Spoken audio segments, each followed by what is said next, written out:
There's currently a major rally going on in emerging market assets. What are the factors that have been driving this performance? To help us understand, I'm joined today by Dehn, Head of Research at Ashmore, an investment house specialising in emerging markets. So Jan, thanks for joining us. Thanks. So first of all, could you just talk us through some of the underlying economic factors that have been driving emerging market growth and how they differ from developed economies? Yes, I think the key event that has been driving economic performance in emerging markets has been access to financing. Quantitative easing has targeted developed market bonds very intensively, created a rally in developed market bonds that has led investors to pull money out of EM and investing it in developed markets. That has tightened financial conditions and led to a significant slowdown in emerging market growth between 2010 and 2015. However, in 2016, we begin to see emerging market growth picking up, and we expect that growth rate to continue to be sustained and to accelerate over the next several years. And the primary reason for this is that investors are now beginning to put money back into EM. And this eases the financial conditions that tightened so much when the QE money left.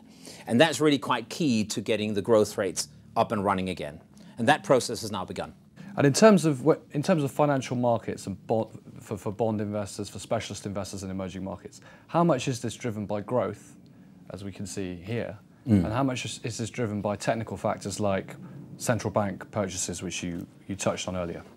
I think the growth factor is a necessary but not a sufficient condition for investors to put money into EM. Many investors view EM as a bit of a lottery, as a bit of a gamble, as a very risky proposition. So in addition to a better growth performance, you certainly also need to have a significant value proposition. And that value proposition exists right now. We're looking at local bond yields that are very high compared to both inflation, and in the context of an improving growth story, these high yields offer really good value. We're also looking at currencies that are very, very cheap, and we're looking at positioning that is extremely light. Local bonds in EM are now held primarily by local pension funds.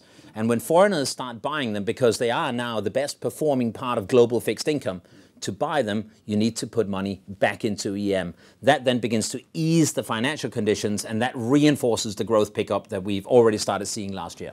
You mentioned currencies there. Could you expand a little bit on the role of currencies for bond investors in emerging markets? Yeah, currencies are extremely important for if you're investing in local currency bond markets. You essentially have two parts of EM fixed income. You have dollar-denominated bonds, and then you have local currency-denominated bonds. If EM currencies go up, then you're going to get an additional return over and above the yield. Right now, we think that local currency bonds in EM over the next 5-year period will probably deliver something in the region of 50% return in dollars. And that is about 10% return in dollars per year. That beats anything else you're going to get in global fixed income anywhere. And currency returns to that should be somewhere in the region of 20% over this 5-year period. So far this year, we're already up about 4.5%. The remaining 30% return over this period should come from the high yields that are on offer in the bonds now.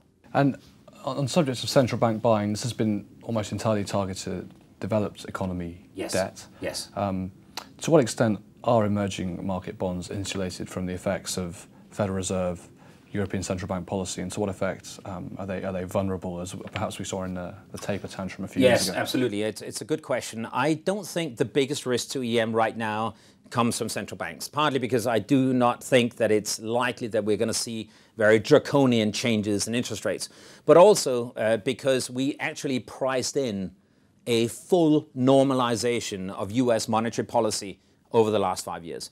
Bond yields in emerging markets went all the way to 7.25%, which is higher than the yield we had in bonds back in 2006, when the Fed had interest rates at 5.25%.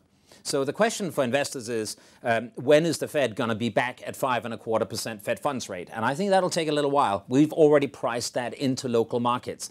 So I think the vulnerability in EM is not the Fed funds rate.